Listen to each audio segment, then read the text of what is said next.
Hey guys, this is Shawn. We're at the Ronin Man Summit, San Francisco Part 2.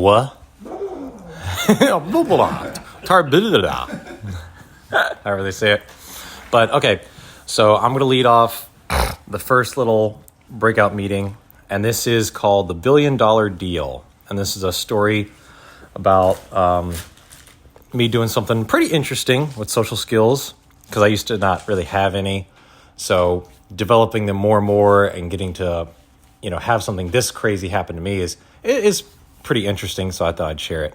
So I work for Company A. Okay. And Company A is like decently sized, but not really. And we were trying to get a deal with Company B. And Company B is huge. B is in billions. This is a big, big company. Doesn't start with a B, but still big. And they had an in with the government where they had done tons of great quality work, and the government, they have to be, they have to go through their selection process or whatever, but they were definitely going to choose them. No doubt in their mind. They were going to grab that company. And that company wanted to give us a big subcontract for $1 billion over 5 years to do security for a certain location, right? So they were going to come down for 2 days and hang out with us, meet us, see if we really knew what we were talking about, if we're people they can work with. And then they were going to make their decision and tie us in. And so we were a shoo-in. So that would be straight up $1 billion, 5 years, sustain the company for a very long time. So they showed up the first day, and it was just going to be the higher ups in the meeting, And they told us like, hey guys, these people are going to come through. If they come through, just say hey to them, but kind of stay out of the way. Let the big guys run things. This is a big deal. Make sure all your areas are clean. All these network cables you got everywhere, Shawn, you got to clean those up, make them look all neat and organized, like an Amazon warehouse or something. Do all that. And they came through and they had their meeting in the big conference room and everything. And this is something we have been practicing for like a month and a half for these people to come in. I cleaned up the area like a month and a half in advance. This is a huge deal. And the owner was there of the entire company. This is just one subsidiary. And so he showed up and he was there personally, and a bunch of other bigwigs and people he had known for like 23 years were all going to be in the meeting. And from Company B, a lady who's really high up in that company, she showed up with her lead engineer and her lead network architects, and everybody showed up. So this is a big deal. So they got into the meeting, and I didn't hear about it because I wasn't there the first day. So apparently what happened in the meeting was the owner of our company was there, and while they were doing the meeting and talking about everything, he was on his cell phone texting people. And just like, and then he had to take a call, and he would like leave the room, like the entire room, while they were talking kind of to him. He would get up like mid-conversation and walk out. And then if he needed, because he was, doing other business as well, if he needed another person, he would pop in the room, point at them like motion, and take them out of the room.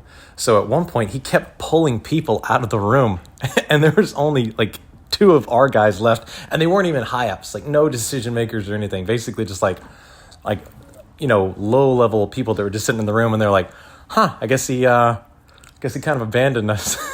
and then another thing was we were trying to sell them products, and they were the ones who were going to write this contract, and our guys were telling them like, oh no, we know about security, we know about contracts, we'll tell you how to write the contract, we'll write this part. And they're like, no, we know this client, we want to do it a certain way. And they're like, well, no, I've got like 20 years of experience, I think I know about contracts. So they were arguing with her like directly, and and just borderline insulting. And people were saying like, well, that was kind of condescending for you to say, but I'm just gonna let that slide, and then just keep going. It got very tense. People were telling me it was ridiculous. Like I met up with the guys who left the meeting, and they were almost like red-faced, and they're like, oh my God, like that went horrible. And they go, and the lady, because they were there for 2 days, Thursday and Friday. They were going to be there all day.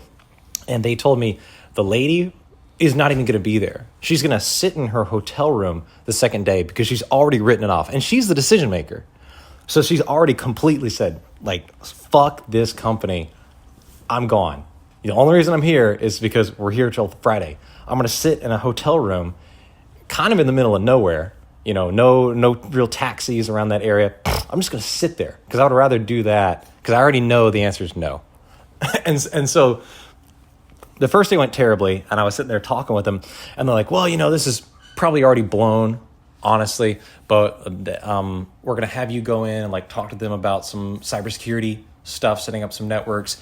And they were supposed to be here all day, but they said they're only going to be here for like maybe like an hour and a half, and they're going to go. So it's like, oh no, like these guys are like completely gone. So I went there and I was like, well, maybe I can convince them to still work with us. Maybe, right? So, and I read the book, How to Win Friends and Influence People and everything, several times at this point. I'd done all that stuff with you. So I was like, this will still be interesting to talk to them, figure out like what went so bad, like in only 8 hours.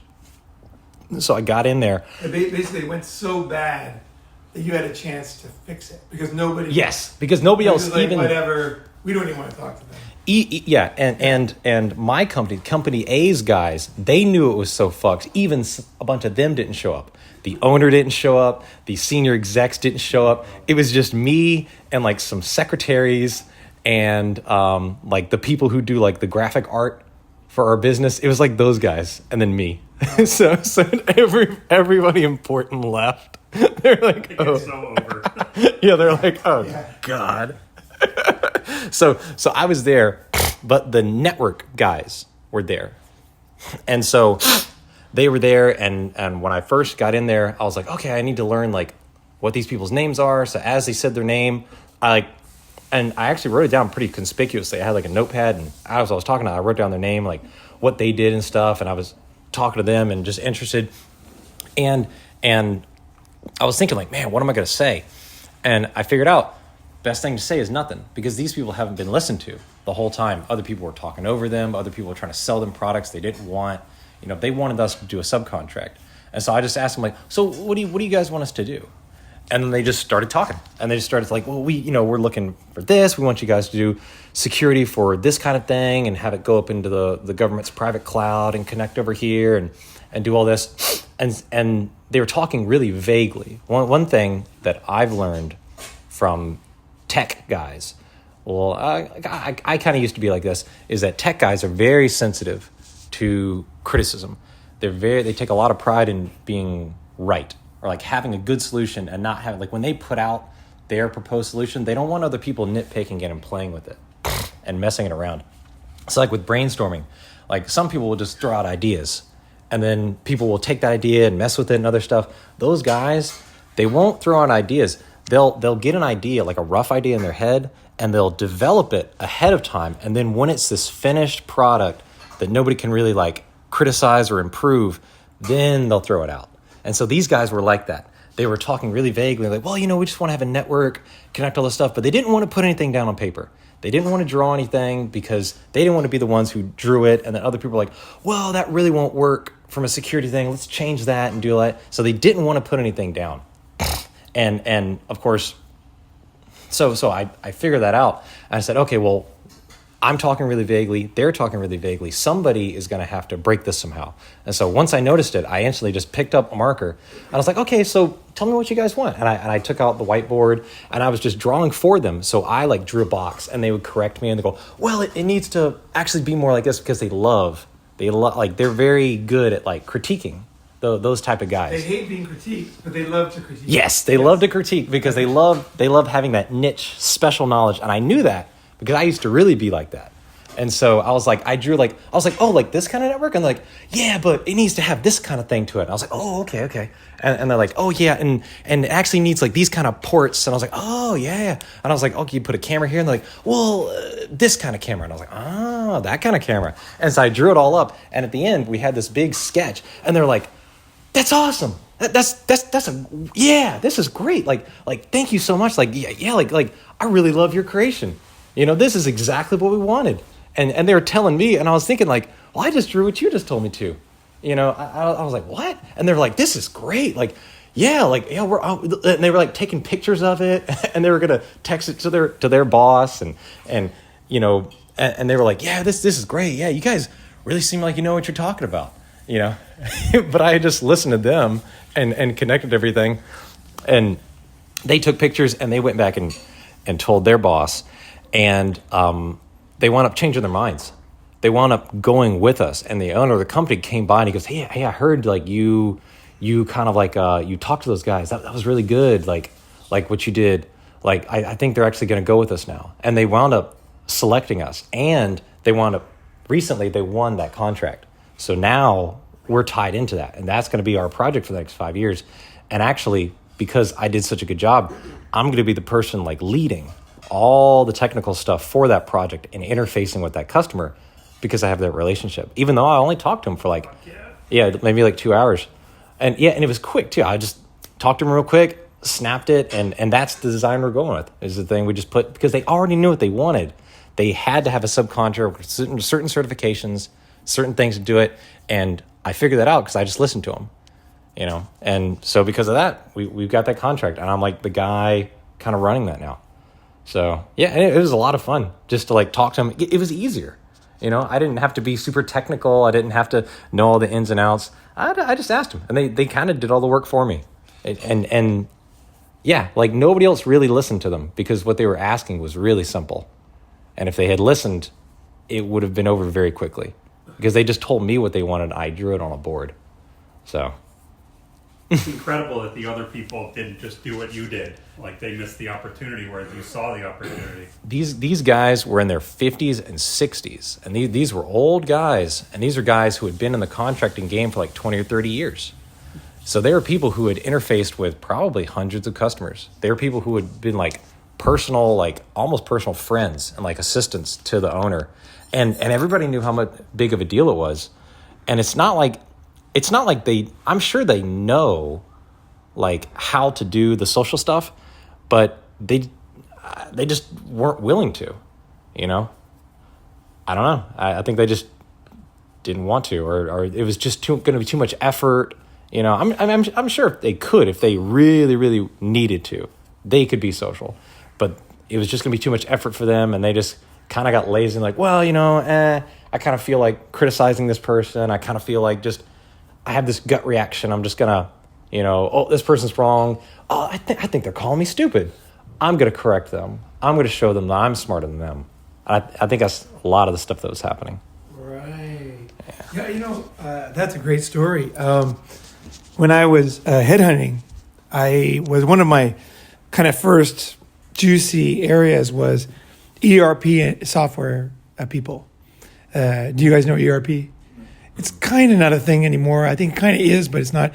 It's an enterprise resource planning. So it's like you'll have like a corporation like Panasonic or Philips, and then they have like a software, Siemens. They'll have a software that basically runs the whole company. So it's, instead of having a little software for accounting, a little software for this is like everybody. HR goes in there. There's a module for HR.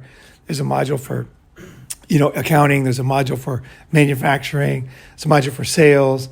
And it's the first software that covers a whole corporation, right? So it allows a company to structure their company in a logical way. Because a lot of companies are not that logical. They were built up different ways based on different sales. And inside, they're not that efficient. They might have good relationships with clients that makes them successful or whatever. But the ERP, you could say it dumbs down some companies, but it also like structures a lot of companies, and a lot of companies that were successful use that type of software, basically, right? So because I did sales and I understood salespeople, I gravitated towards searching for salespeople, because an ERP contract could be $100 million. So you can get a huge commission, right? So it was a juicy area for the salespeople, and it was a juicy area for me. So I started interviewing them, talking to them. And what they do is called consultative sales, basically, right? Or there's a lot of different names for it, right? But what it is, it's very political. So what you were doing is there's different kinds of sales. They're selling an idea, like Jesus. Jesus was selling an idea. Ronin man is selling an idea, right? These are ideas, right? People like,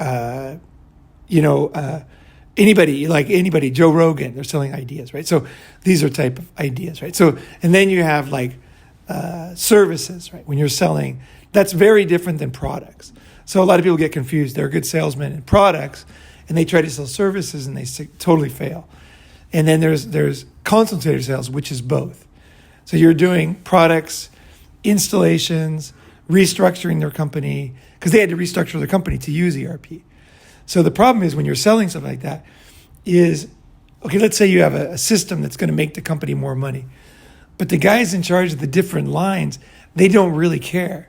What they care about is they keep their job, right? They don't want to lose their job. So even if the company's more efficient, if their division is going to be cut, they're not going to like that. So that's why a lot of sales fail, because you fail to take into account the different political personalities and situations. So what I learned from interviewing these guys, and I interviewed the best of the best, like 3,000 of these guys, like the best, some of the best salesmen in the world, because a lot of them were international, and they were, and also foreigners. So I did all kinds of, I did vice president of major corporations that you guys know, and they ended up working in Silicon Valley and everything. And what I figured out was that the guys who were really good, they knew how to listen to everybody. So each person's different. So what the best guy, Nagaya-san, told me, he said, you have to ask the guy, they'll say they want this. And then you say, well, what's not happening since you don't have that? And they'll say, or what's happening because you don't have that? And he'll say, I fucking have to work on Saturdays. And you say, oh, so until you get that, you have to work on Saturdays. And then he's like, yeah. And my wife is like this. Now you got the real reason why he wants what he wants, right? So he's going to be telling you, I want this specifications or that. But the main thing, he wants it to set it up so that he doesn't have to work on Saturdays, which is very understandable. But until you understand that, it's tough to sell the guy because you're like, he's having to interpret it to what he wants. So you tell him, this is going to be more efficient. You'll have this, you'll have that. And he's like, so would I need that guy? He's starting to calculate if he would work on Saturday, right? So that's the thing, is you have to know that. So it's like finding out what each person's motive is and going in and figuring out, and then being able to make everybody happy that you can.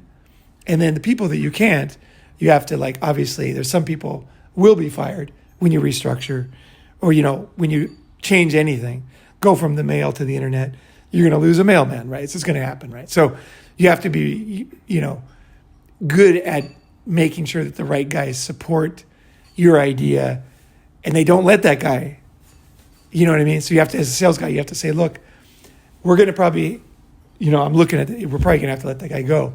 So are you willing to do that? You have to go to the top guys. And they go, no, we're not willing to do that. Tanaka's been with us forever, right? It's like, well, look, here's what's happening to you now.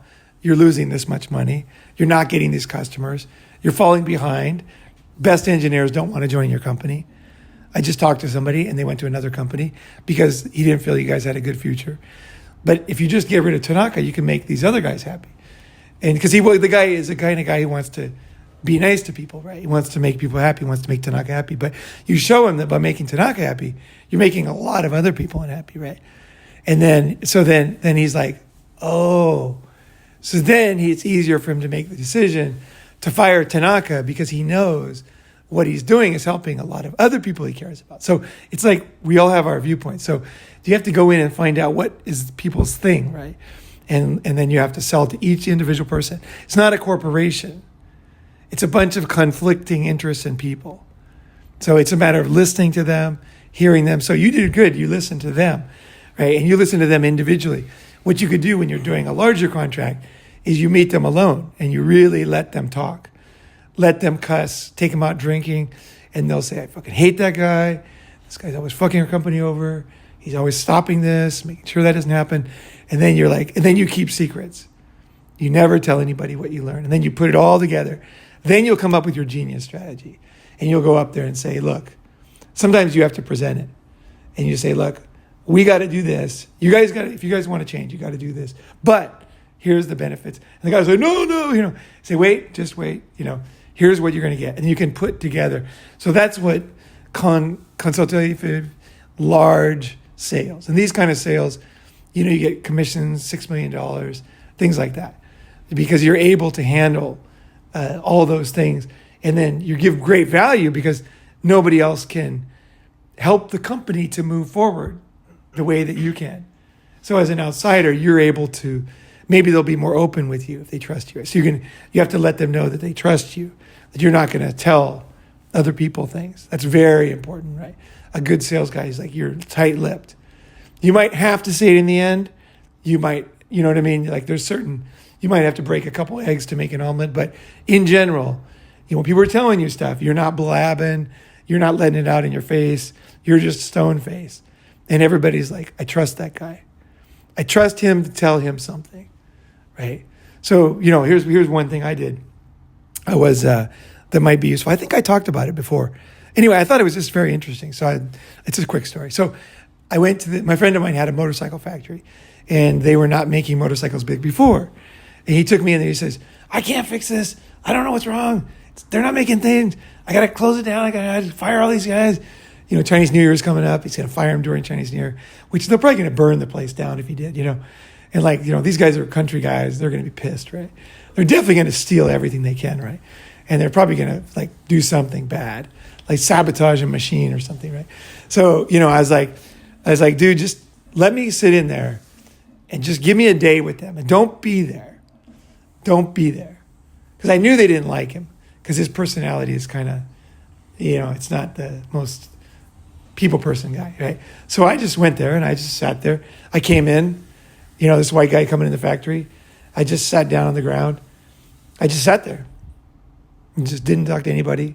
I just sat on the ground next to all the mechanics and everything. And then I said, they were smoking. So I said, hey, can I get a smoke? So I smoked, I just sat there. And finally, after a few hours, the guy comes to me, he goes, you're not like the other guys, are you? And I go, not really. I don't think so. And he goes, we got some problems in this company. And then he started telling me. It was a very simple problem. Because they had one guy who was controlling basically controlling everything. He was like a manager. He wouldn't let anybody new with talent come in because it made him look bad. So if he had a new, like say a new engineer or whatever, he wouldn't let them work because it would make him look bad because he was kind of old school, right? And so he wouldn't even let them use tools. But they were afraid of him, so they wouldn't tell people. So the new guy would come in, he wouldn't get anything done.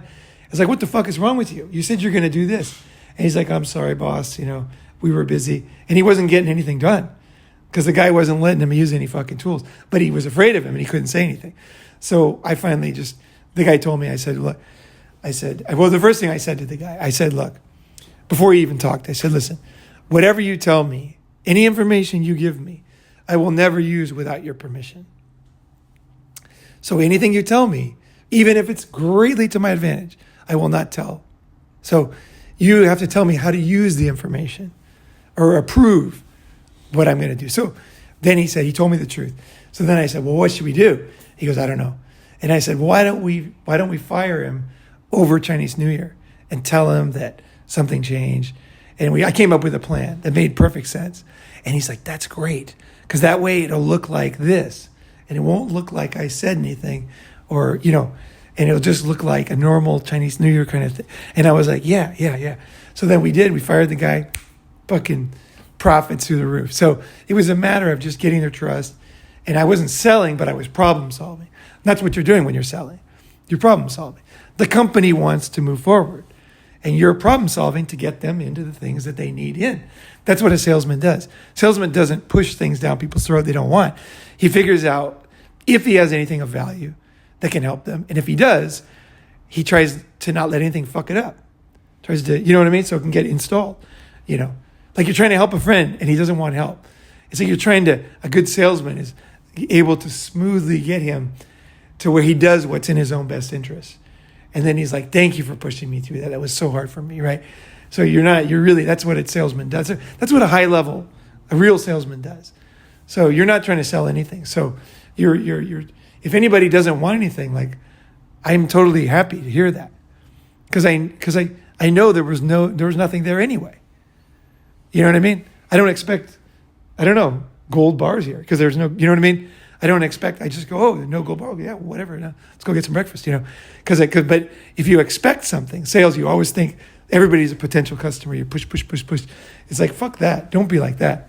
If you want to be a good salesman, a natural salesman, who people want to have around, then you can move to the top because that's what all presidents of companies come from sales backgrounds. Almost everybody. Very few are like Microsoft, where they put an engineer at the top. And the reason why, someone was telling me the other day, the reason why he's at the top is because they wanted to motivate the engineers in India to try their hardest, because then they could believe they could reach the top too. Because Natella, he was Satya Nadella, he was the president, and he's the fucking software guy, and so that gave them a totally different culture of engineers who believed in Microsoft. They believe they can go to the top, and they believe that being a tech guy matters. Whereas if a sales guy's at the top, they don't believe they matter, right? So it's a balance, right? But presently, most companies hire sales background. If you have both like you, then it's like a shoe-in for president, because you have the technical and the sales and the people. So you can easily lead a company, right? So that's would be the next stage with the skills you're talking about. Yeah, because first you're doing consultative sales, then you understand that you do the deals. And then now you know how to handle people that are doing what you used to do, right? You know how what kind of guys could do it. It's easy to hire them. It's easy to manage them. And then you just have to learn things like P&L, responsibilities, profit and loss, how to handle, how to do those kind of planning, make sure you do that. So you did something great, but I think it's just the beginning. It's just one step. So you'll find another thing that you're here, and then you'll move up. What a lot of people do is they do one thing and they're super happy. But the thing is, it's just a step, just the next thing. You're just like, oh, now I did this. Very few people do that. So, and you did it. So when you talk to the Thai guys, you're like, look, I know I did this. And I know that there's something else. So what's my next thing? Like, I want to do this project, and I want to, but now I see that, and you can start to say, we got to expand to Asia or whatever it is. You could do something like that. You could do a division in another country. You could lead another company as president. You could be in charge of, sales, or you could do whatever, get a bunch of, raise money and buy another company and compete with them. You could talk to investors. If you talk like this, say, look, I used to work there. I actually worked there. But what I want to do is, I think this company is not, I don't think this is the future. So let me tell you guys, you get some investors and say, look, here's what I think the future is. You map it out just like you did. You say, here's the way it's going. Here's the way security is going. Here's what's going wrong. Here's what companies are doing. Here's the missing link. Here's the future. And people will throw money at you because you know the business and you know where you're going. So you can create your own president's role, or you can join a company and be the president. It's always better to create if you can. It's always better, because then you're not under anybody, and also you can really go your heart's desire. You can really go to what you think is important. So you go to the investors and you say, look, I think this is what we were going to do. That's how Costco started, was the idea, pitching the idea to investors with $80 million in Seattle. And, the idea was, basically cut out the middleman. It was the very first thing that's never happened before. Cut out the middleman.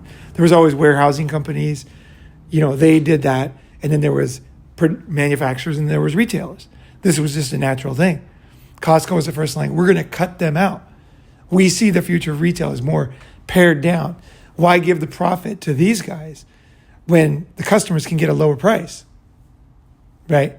So its time was right. And then the guy who's made the sale, who I know, he had the vision, right? So he had the vision for where retail was going. And, it really was true. So that $80 million was the beginning, but then of course they got a lot more money after that.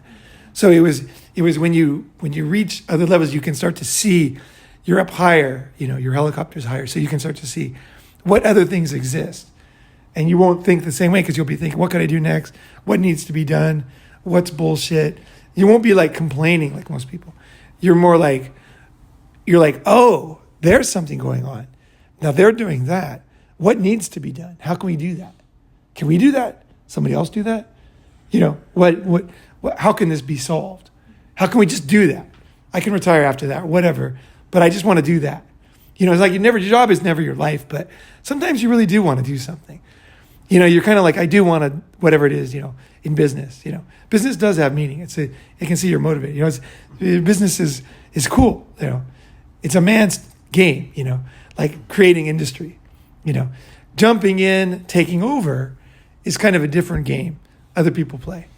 Yeah. But the man's game is creating industry and creating new things and expanding and growing and making things better. So I think that's the mindset. And with that mindset, there's always room for a new Elon Musk. Always. There's always room for somebody like that, who has that mindset. So anyway, that's kind of my thoughts on that. Okay, awesome. Anybody else got anything else? Okay.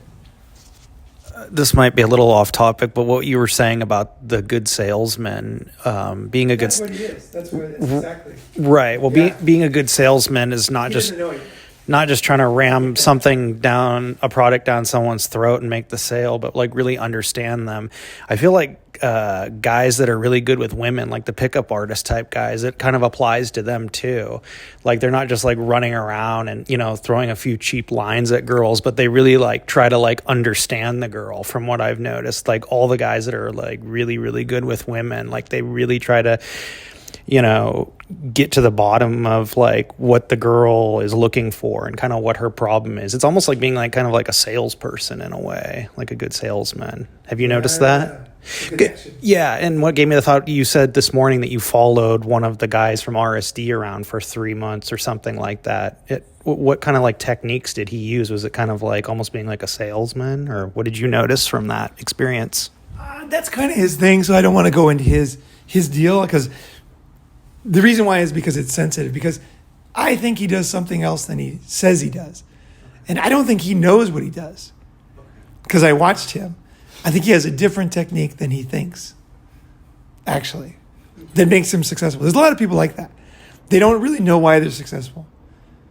They actually don't know what they're doing. I mean, they do know what they're doing because they're doing it, but they don't cognitively know.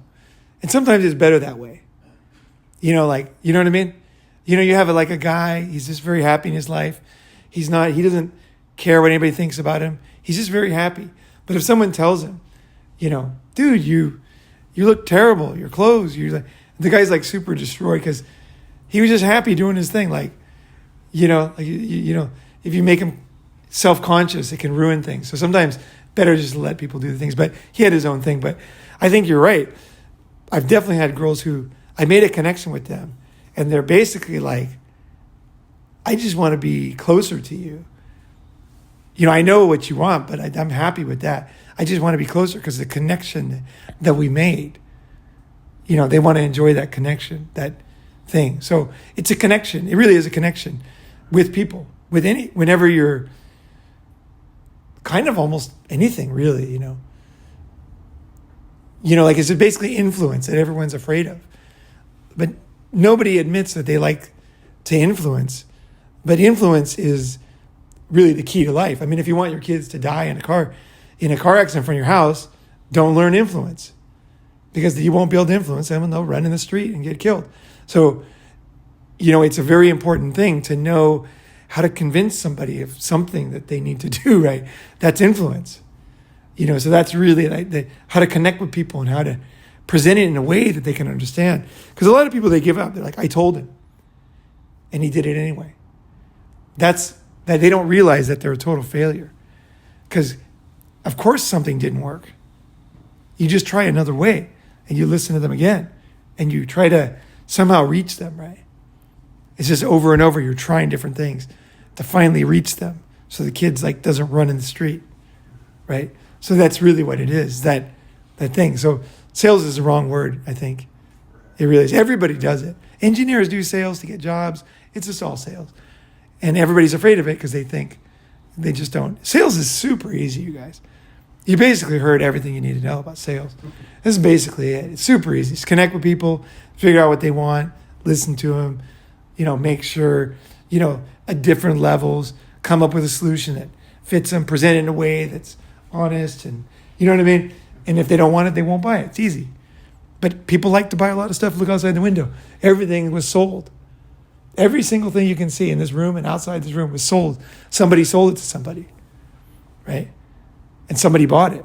Every piece of glass, every piece of marble, the bridge, the buildings. Somebody sold the idea of the walkway, and that was a great idea, right? So, they're creating, and so just realize it's all like that. You're selling a girl on whatever it is, your mom or whatever, having hope. Someone has no hope, right? You're trying to sell them on staying alive, right? Because you don't want him. You say, "Oh, I told him fucking life's worth living," and then he fucking killed himself. I fucking went to work. It's like, dude, that's not enough. You got to try harder, right? So you got to figure it out. You got to figure this shit out. You got to be able to have some influence in your life, so that you can, you obviously you want to use it in the right way, but otherwise you're just like, you're just like walking around not able to do. Everybody's just running around and just you know what I mean? You want to you want to make a stand as a man, create some shit, have some influence, and be happy to be part of other people's influence. That's the other thing too, that people are afraid. Like when I met Brent has a strong way of leading and doing things. And part of what I did when I met him was just go along with what he was doing, because I realized he had an idea, he was going to do it, and it was it wasn't about him, it was about going along with his plan, right?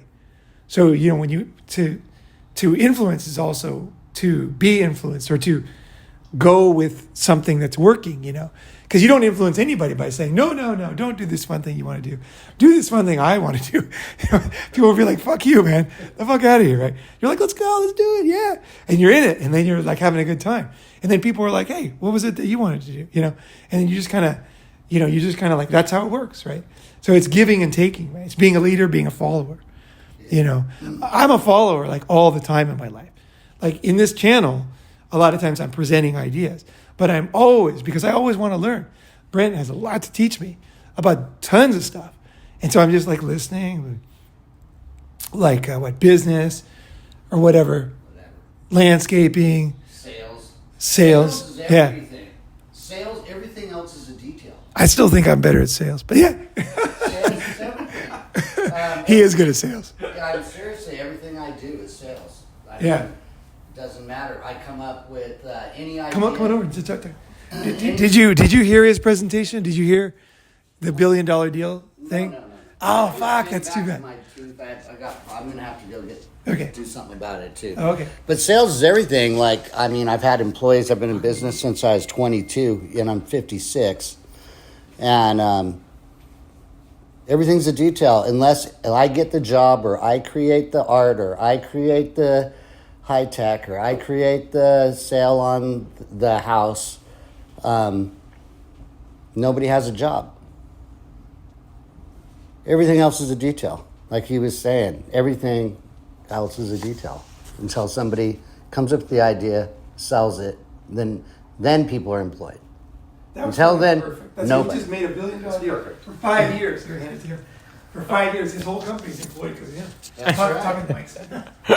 Yeah. Anybody? Fucking real. Anybody else got anything else? Oh, here you go. Yeah, what came up for me as you were talking is about the power of really listening, and I will talk a bit about that tomorrow. It's so many people have no one that is listening to them, and it's something I realized only in recent years. True listening is it's also a slowing down and really taking in, and it's when I do that, there's so much more information I take in, and it's for me it's and that's also where true connection can only happen. It's I will talk a bit about that tomorrow. It's almost like a new way of relating. Often when we listen to someone, we already prepare what we're going to say. And when you really slow down and take everything in, even speaking right now, I notice when I talked before, often I would look somewhere and it would be too much information almost. And now it's almost there's a wisdom in just looking at you right now and taking you in. And it's the way I will speak is different than I would speak just looking at the ceiling or something. And it's there's so much wisdom in there. And it's it almost stops being a technique. It's just or like a method. It's not a method. It's just a new way of being almost. It's like really, and like it has helped me so much with like grounding myself. And yeah, when you were talking, I just got reminded of all of that and like the power of really listening. And yeah, so that was cool. Yeah. I'm going to really like your presentation tomorrow. I can already tell. Anybody got anything else? All right, well, that's all I got. All right, that's it. See you guys later.